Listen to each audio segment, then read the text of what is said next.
So it seems the foretold prophecy has come true. The great revolution is upon us. Twilight has ascended beyond the realm of being grounded? Wait a minute, this is a big deal? The better question is why it probably isn't a big deal.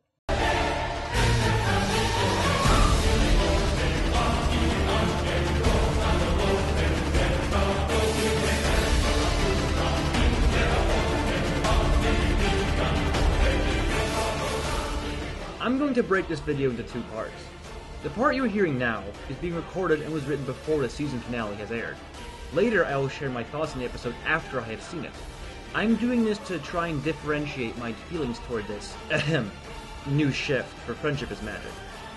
In this section, I'm going to break down the most commonly talked about controversies I've heard so far concerning the transformation of Twi into an Alicorn, or more basically a unicorn with wings. These controversies have been mostly brought up with an attitude of, to be put quite bluntly, freaking out. To be fair, some points I've heard make sense, while others simply seem to be nitpicky. So let's start. Twilight. As of recording this, all we know is that you transform into an Alicorn.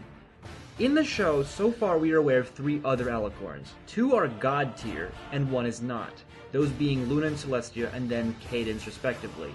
So from this, let's start off with the obvious concern. God mode. This is by far probably the largest controversy. The fear is that now that Twilight has risen to Alicorn status, she now stands above the rest as a god or at least a demigod, thereby removing her equality among her friends. Objectively, fans make this assumption because Alicorn equals god status. But why do we think that? Well, the only Alicorns revealed through the show until basically the end of Season 2 were Luna and Celestia. These two controlled night and day by raising the sun and moon. Sounds pretty god tier. Well, actually, no it doesn't. Going back to Season 2, if the play from Hearthwarming Eve represents actual historic events in the fictional world of Equestria, then we must note that unicorns as a population control the solar cycle in the same way Celestia and Luna do now. Therefore, such responsibility rested on an entire race. Of course, that responsibility may have rested on a collective effort, otherwise not feasible by any one individual, but still means mortals possess this power in some form or another. How and why Celestia and Luna came to take this responsibility themselves is not known to us. Of course, the fact that only one of them has enough power to match that of a collective is impressive, and certainly sets Celestia and Luna apart. So where does that put Twilight? Twilight, as we've seen before, is already an individual with more magical power than almost nearly every other of her race. We've seen other unicorns possess definitely sophisticated magical talent. However, such magic for other unicorn characters is limited to specific roles. Rarity, for example, is very capable of using her magic with extreme patience and accuracy. She needs to for her job. However, that's all we've seen her really ever use it for. Outside her gem hunting spell, she doesn't use her magic for any other kinds of spells or grander effects. Her magic is basically a substitute for hands, very plentiful and efficient hands, but still hands. That kind of pseudo-dexterity magic is seemingly across the board for unicorns, however, so it represents no significant merit when a unicorn utilizes magic for this purpose. Another example is Trixie. Without the Alicorn Emulant, which is basically a holy grail of magical potential, her magic is limited to cheap, sideshow tricks. Otherwise, her magic is also insignificant outside of this purpose. By comparison, Twi is already powerful in her own right, because her magic is not only powerful, but diverse. Twilight is capable of transmutation, conjuration, teleportation, and effect spells, all while covering a wide degree of uses and situations. Hell, she can even basically fly on magic power alone, wings sold separately. So again, where does that put Twi? Well, as of writing this, we know this. She's been a powerful unicorn since basically the pilot episode. She is the next most powerful character in terms of magical potential if the Royal Sisters and villains are discounted. The only thing that separates her really from being a true god in this light is the fact that Twi, as far as we know, is probably not immortal. Only the real god characters in this show possess this attribute. So by this inference, God mode equals up, B, X, quarter circle, powerful magic, diverse magic, and being immortal. Wait a minute, what about Cadence? Well, several things really. First, despite having wings now, as we've been told, she was originally written by Lauren to be just a regular unicorn. Well, Lauren no longer has creative input and obviously no longer equals canon. Okay, fine. Let's do the God mode test. Incredibly powerful magic.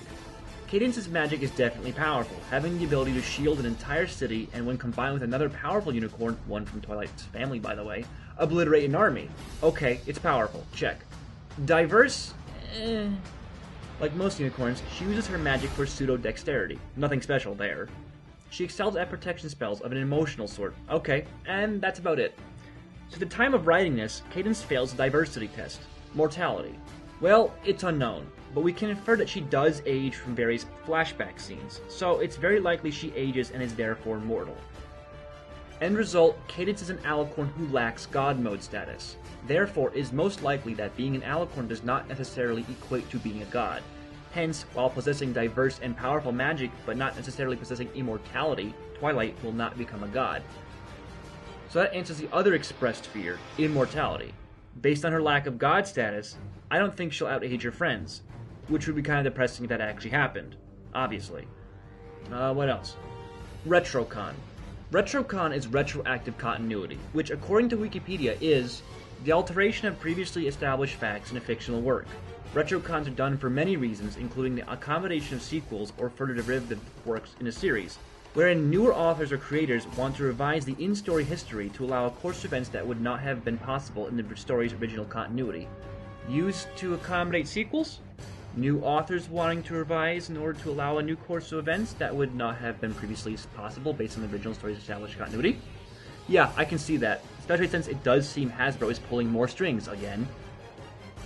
As of writing this, however, with only the knowledge that Twilight simply gains a pair of wings, I don't think anything's being retroconned here. As I noted before, Twilight has always been powerful. Episodes supervised by Lauren in Season 1 and 2 reveal that Celestia had a plan for Twilight to help her reach a destined potential. While that destiny might have been otherwise wingless in Lauren's mind, she was still being considered for bigger and more important things. So no, I don't think she's being retroconned. Twilight's side narrative has been building up to something, and this is that something. That being said, next point. Twilight has reached max level equals end of show is imminent. Yeah, not really, we have 26 more episodes incoming. Then the show will be 26 episodes of crap because of Alicorn Twilight being different from her friends, etc. Well, that is something we have to find out. But ask yourself this. Think back a year ago, or whenever it was you first originally gave this show a chance. What was going through your mind? A My Little Pony cartoon can't possibly be good. Now return to the present. A My Little Pony cartoon can't possibly be good when the main character has wings and responsibilities and didn't originally. I don't know about you, but if the staff can make a show about pastel-colored horses good enough to start with and entertain college-age men and women at all, then I'm just going to guess they'll make this work again. Which then brings us to the final point I'm touching upon. Alicorn Twilight is basically jumping the shark, which equates to the demise of the show. Again, we'll have to find out. We've been assured that Twilight isn't changing except aesthetically. She still has her dorky Type A self. Usually jumping the shark means a new character is introduced, which often does make the show in question start to suck. But there is no new character. Twi just has wings now. Personally, I think this is going to be a comedic goldmine. If Twilight freaks out as much as she does when she forgets an assignment, then imagine her trying to run a country. Not to mention how Dash's competitive ego will probably lead her to butt heads with Twilight now just because she has wings. I'm thinking this could be a fun new direction for the show. A very strange direction, but it could be a fun direction. We still have the excellent writers, so let's go see how it turned out.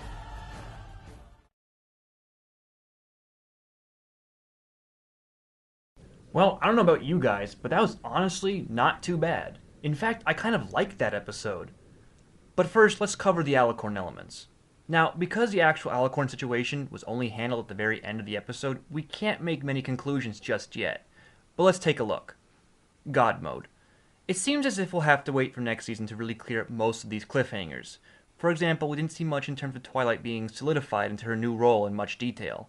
She's clearly been promoted to a new leadership status among royalty. While we saw her magical talent once again improve, we've yet to truly see any significant changes since the transformation. Immortality. Again, all we found out was the advancement of Twilight's status among equestrian society. So as of now, we can still only infer about her potential mortality. I'm still standing behind my theories I explained earlier. I believe Alicorns are the physical representation of a leadership status and not necessarily equivalent to being an immortal god.